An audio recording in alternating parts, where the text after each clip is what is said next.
Hi everyone, and I'm planning to make a short video. Hopefully it's audible over the music.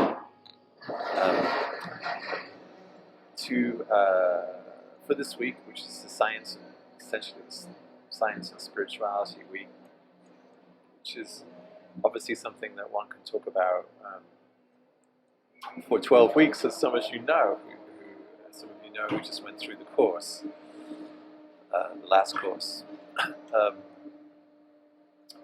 I wanted to make some comments on the material that we have this week. And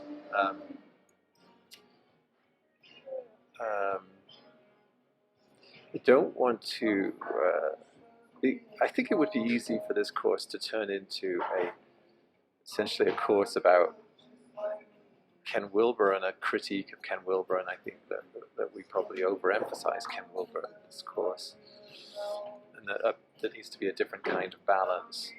But obviously Wilber has spoken out a great deal. In fact, he has a whole book called The Marriage of Sense and Sensibility, which is about science and religion.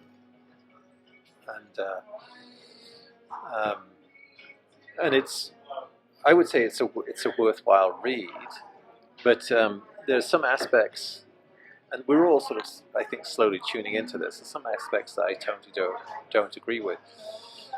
I suppose the advantage of having someone to disagree with is that it might help you clear up what you actually do think.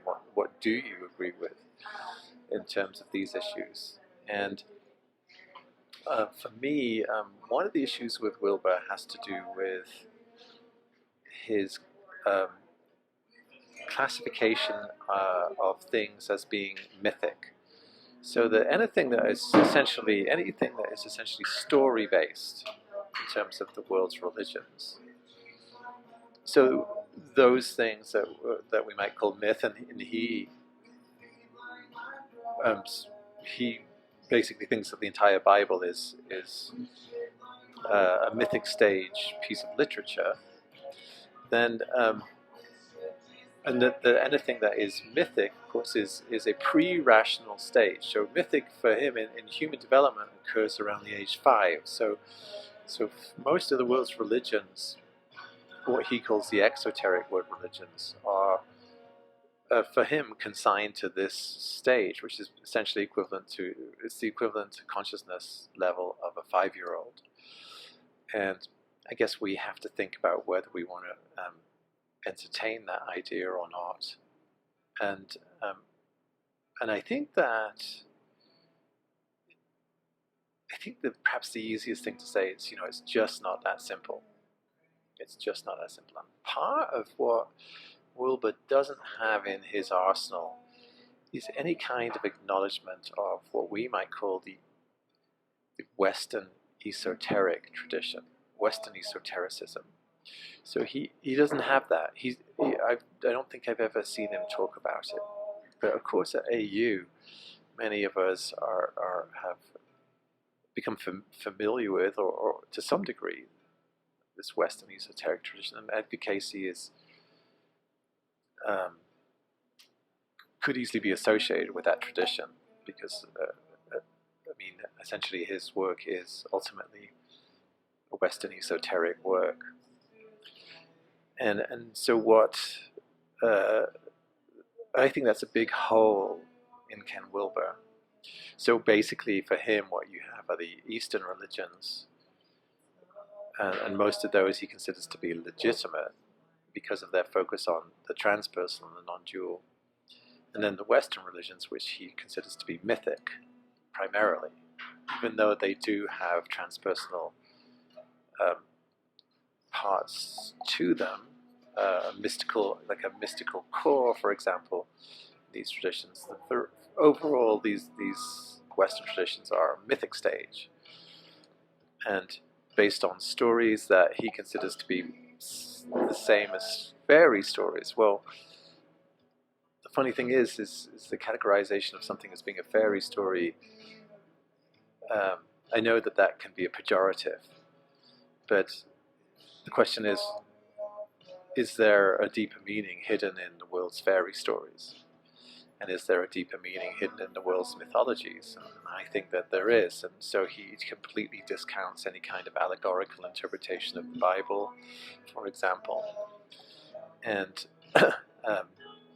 and to me, this is a really major limitation and a major problem. And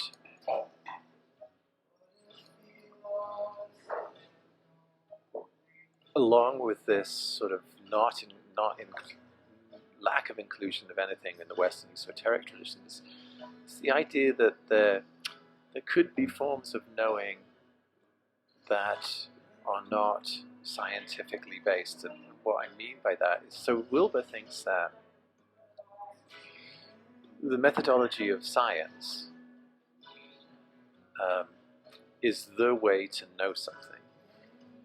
And by that, but even when applied in a non-scientific setting. So, for example, if you're a contemplative practitioner within some tradition, like Buddhism, for example, what you get is an injunction, which is to try this experiment. Okay, so do this, meditate in this way for 5 years, and then notice the results,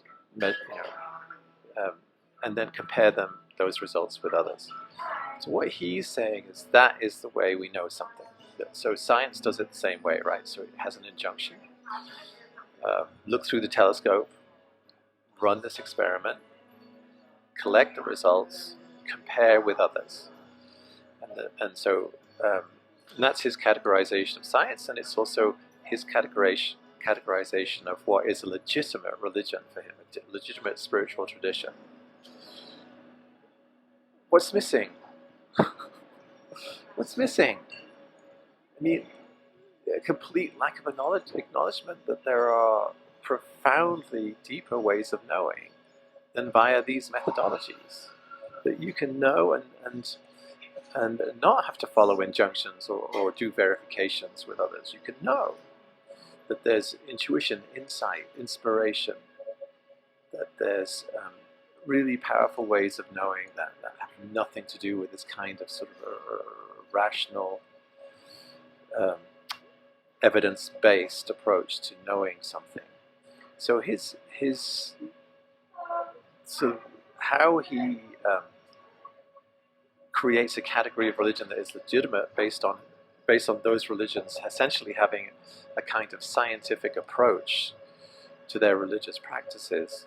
And these are contemplative practices, you might call them experiments. To me, that is extremely limited. And it really reflects someone who's actually trapped in a rational stage of not able to break out of it, which is sort of surprising, really. But at least it sort of highlights the fact that there's, within the world's religions, there's this possibility of something else going on, of another kind of knowing coming to the front for people, and that these things are not dismissible as being developmentally at the stage of a 5-year-old, in my view, at least. And they don't necessarily involve this sort of scientific verified approach to the religious practices. The experience of the prophets, for example, which there's no space in Wilbur for that. The sort of spontaneous sort of contact with the realm of the divine, the receiving of messages, anything actually ultimately that's non-physical. Because I think if you think about the 4 quadrants, what the 4 quadrants mean is that there's no such thing as an interior, in other words, a consciousness that isn't associated with an exterior. In Wilbur, there's no possibility of non-physical consciousness at all because of the 4 quadrants. It simply can't be.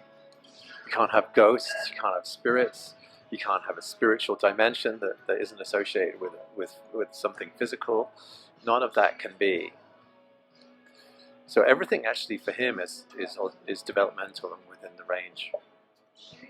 within the realms of consciousness, and everything must have an exterior expression, a material expression, because the fourth quadrant. There's nothing that doesn't have fourth quadrants in his model. So interior, exterior, collective, interior and exterior. So to me, that is like blatantly kind of nuts, actually. And but of course, these kinds of things can't be verified. We can't verify these things. We can only know these things in a way that's not particularly verifiable. But those people that know these things don't need it to be. And you know, that's the limitation. Once you say, well, we have to verify something through comparison with others, then what you know, your inner knowing, at that point has been called at least provisional, if not completely discounted. Okay, so that's, and like I said, I don't want to turn this course into a critique of Wilbur, but in this domain, I really still think he's made contributions, but I just think that he's completely off base. And this all revolves around the pre-trans fallacy, right? Because so the world's religions come from pre-rational, and mostly, and the religions that he likes, that he thinks are legitimate, come from the trans-rational. And the problem is that we mistake one for the other. Okay, so a pre-trans fallacy, what I want to say is that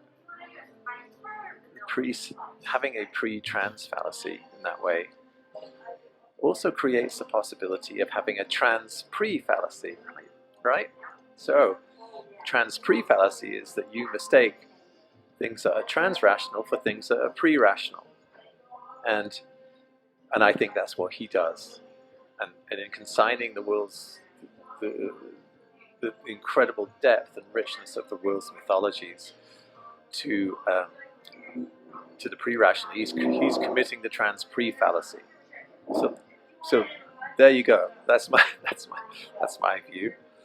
And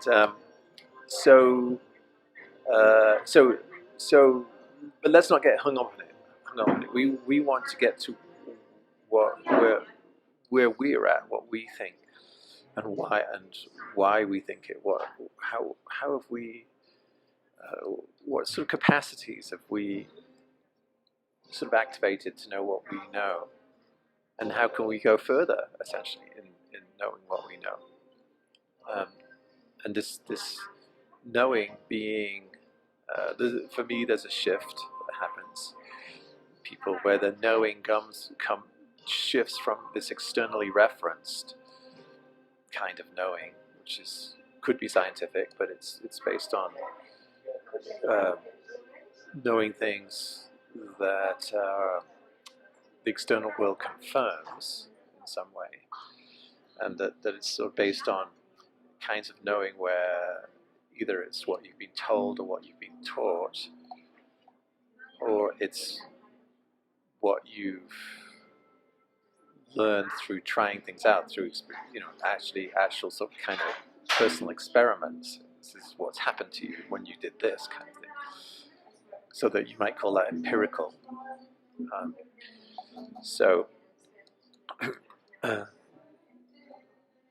There's a point at which there's a shift from actually needing that kind of external verification to actually sort of being